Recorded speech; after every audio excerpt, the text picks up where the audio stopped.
What up, what up, what up? Welcome back to Beyond the Sign, a real estate podcast. I'm your host, Frank the Bank Gropman. With me, as always, is the Tattooed Realtor herself, Tanya Blake. How you doing, Tanya? I'm doing good, Frank. How are you today? Good. How's everything going with work and everything? It's going good. It's going good. How about you? You been busy? I haven't been as busy as I'd like to be, but yeah, it's picking up though. So it's like that time of year, like we talked about last episode. Yeah, kind of ebbs and flows. Yeah, absolutely. So how about you? Busy too?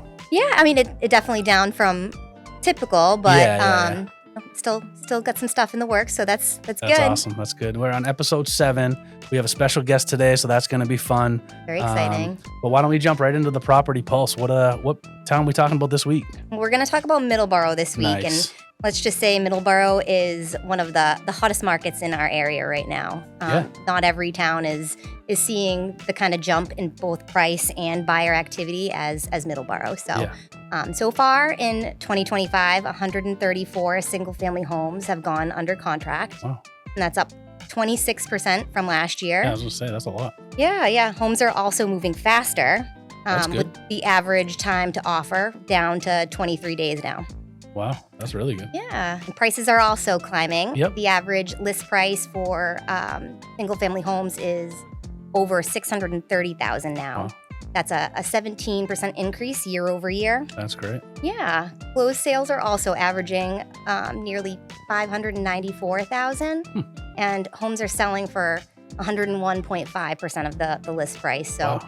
Bidding wars are still very much real in Middleborough right now. It's a little bit different than kind of what we've been talking about. Some of the other towns have seen a lot of price reductions. Things are staying on the market longer, but it seems like Middleborough is bucking that trend, if you will. So it's like, that seems like they're more coming on, but they're going really fast and for more money that they're even putting on for. That's right. The inventory side of it, we're seeing 147 new listings hit the market this year, and that's about a 25% increase. Right.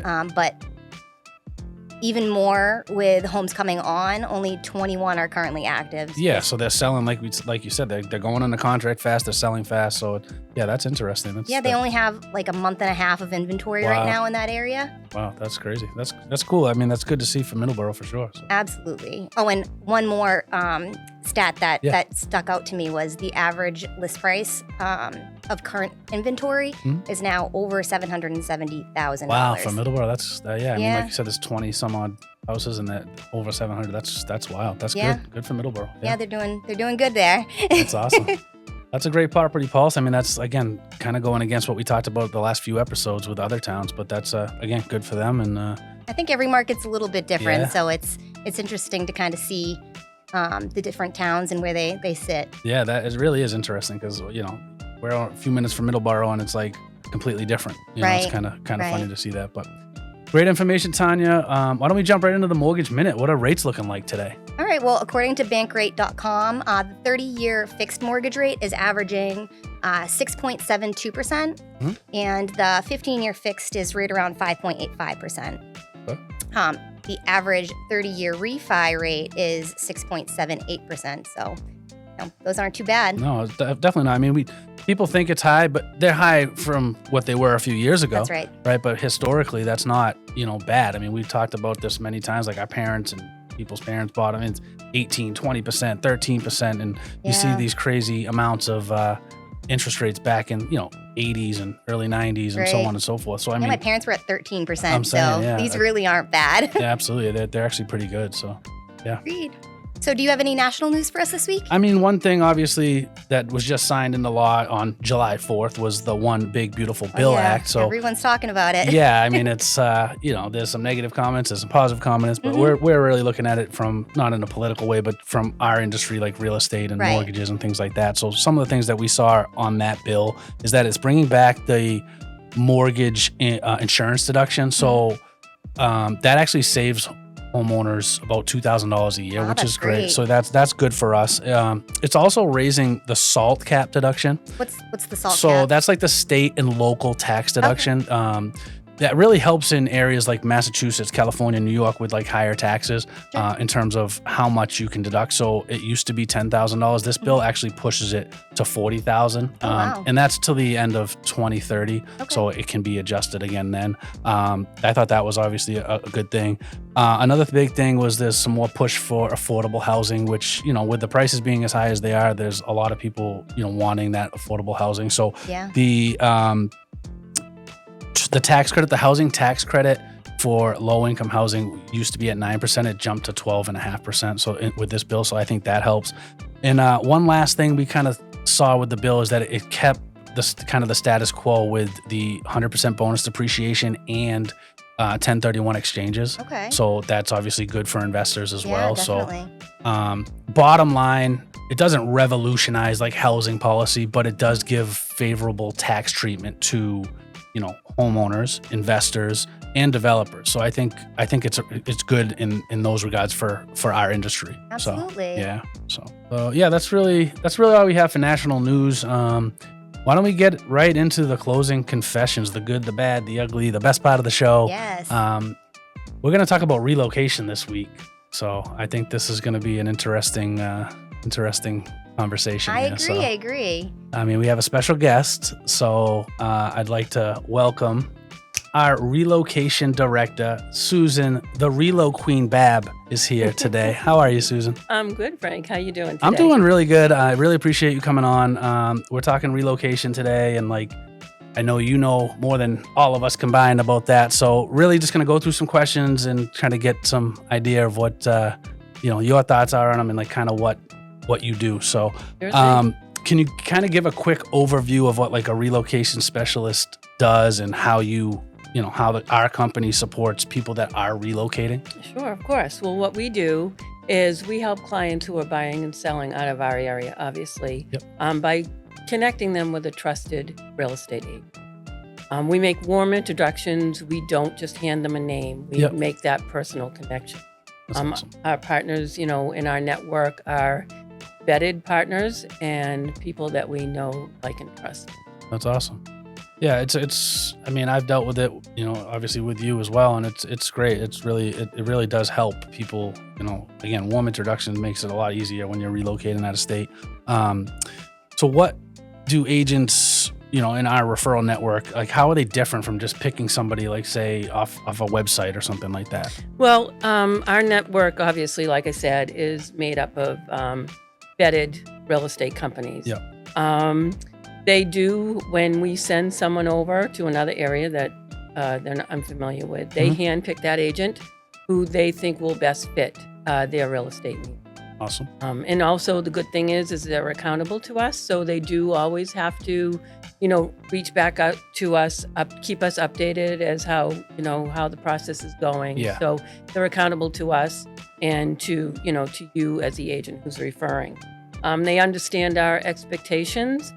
We set the bar high, and they're committed to delivering, an exceptional experience to the buyer or seller that we're referring out. That makes sense. Yeah. It's not a cold handoff. It's a warm interview. Yeah, that makes sense. I mean, that definitely helps, especially if with the area. And again, some people might not even know the area at all. So of course, that definitely helps. I mean, moving is obviously stressful enough. So imagine being in an area that you're unfamiliar. Absolutely. Yeah, that makes sense. So what type of clients do we help and you help? Are they job transfers? Are they military? Are they retirees? All of the above and everyone in between. Wow. My goal is really to understand their why, their story, and the reason for the move. And that helps me obviously be able to match them with the best fit, the agent that I feel, will be best suited for them. Yeah. First time buyers, for instance, we want to make sure that they're connected with an agent that is patient, and that's able to walk them through the process from beginning to end. Absolutely. Retirees that are moving out of the area, we want somebody that's familiar with obviously 55 plus. Yeah, that makes sense. We also do serve the military. We have, a great program, information program, and a rebate program for them. Again, these agents that we connect them with understand the whys of let's say PCS moving and, the general military moves. That makes sense. Yeah. I mean, it's something, I mean, I've dealt with it and I'm sure other agents have too, but people sometimes aren't even able to come to showings. You got to do a video tour and different things like that. So that's, it's really, really a good program. So that's awesome. Are we able to just help people like in the United States, or is it like a global thing, or? We're local and we're global. That's awesome. We actually have partners in all 50 states and also in over 70 countries. So we're able to assist anyone who's, thinking about moving or selling, across the globe. That's awesome. Yeah. That's really cool. Now, have you seen any sort of like trend, if you will, like areas that people are more moving to right now, or? Yeah. Well, Florida used to be the go-to for snowbirds, but I see a little shift now that it looks like they're moving maybe to the Carolinas. Georgia's been real popular. Still a warmer climate, but the lifestyle and the population, I'm sure. I mean, the population, Florida's been crazy right. with the amount of people that have moved there. I remember reading a year or two ago, it was just like every day there's an X amount of people moving to Florida, but it does seem like there's been a little bit of an exodus from Florida. We talked about it a couple of weeks ago, just with like the flood insurance and the insurance in general in Florida from all these storms. So that cost of that just rising so much, a lot of people probably are moving. I've dealt with a lot of people, the Carolinas in particular. It's funny you say that. So that's cool. And also New Hampshire and Maine are popular. Always. They're looking, people are looking for a quieter lifestyle, the fresh air. Yeah. So, but the trend is definitely moving towards a lifestyle. That's awesome. That's really cool. Yeah.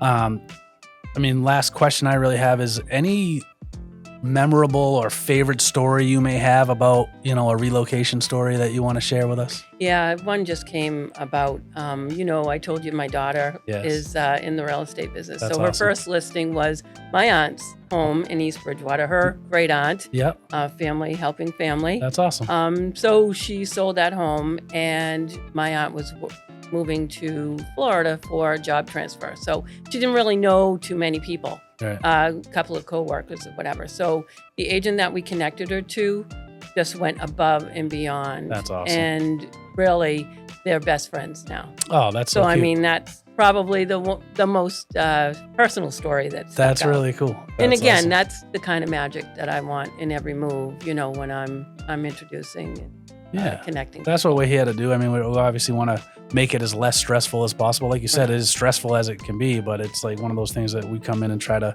make it less stressful for people. Absolutely. So that's awesome. Yeah. Really appreciate you coming on and sharing some of this. And Thank you. hope to have you on again. So thank you very much. Thanks. So I'd like to welcome back Tanya Blake, the Tattooed Realtor. So Susan Babb, it was great. That was great. A lot of really good information there. And I love that we have all these partnerships all over the world that we can, help buyers with. Yeah, I mean, it's something that we've dealt with, and it's awesome. Yeah, it's really cool. So you must have some relocation stories. A lot of them, I'm sure, over the years. I mean, one more recently that comes to mind was, and it's funny, she brought up the Carolinas, but this gentleman listed his house in Middleborough. And he was building a house. He wanted to build a house in the Carolinas, an area that he kind of vacationed and he liked, but they wanted to move there permanently. And the building process there was taking a little bit longer than he liked, but we still listed his house in Middleborough. It went under contract a little bit faster than we thought. We expected, yeah. And sure enough, and it's funny you were talking about Middleborough today, but this was last year, and Middleborough was our topic today too. But he listed it, went under contract pretty quick. The dominoes weren't lining up where it was gonna be like the house wasn't gonna be ready there, but he decided to bring his camper down after we sold his house in Middleborough and live on the site until the house was done. Pretty cool. So I thought that was kind of a you kind of got to watch the whole so process. He was really hands-on with it, which really was kind of cool. So that's awesome. Yeah, and I'm sure you have some stories too. I mean, anything you want to share? I've helped a few people relocate out of Massachusetts to other areas. I had a client that sold their house here in Wareham, and he transferred to Arizona. He was working for the post office at the time, so he had a job he could pick up while he was there. That's awesome. But it was a great process because we were able to kind of line everything up on both sides. So it was really a great transition for the buyer. He had a really good experience. So that's awesome. Yeah. Yeah. It's such a fun industry and cool industry when you get to help people like that. It's really cool. So. It is. I find myself going on vacation sometimes and like looking at all the houses and imagining. I feel like a lot of people do that. You go on vacation, you're like, oh, look at this house. How much is it? Look it up. And, it is kind of interesting. And actually, next episode, we're going to be talking about vacation homes and short-term rentals. And that's something we're going to bring up next time. That's going to be a really fun one. So really appreciate you guys tuning in and liking, sharing, subscribing, all the fun stuff. And make sure you tune in next time. Thank you.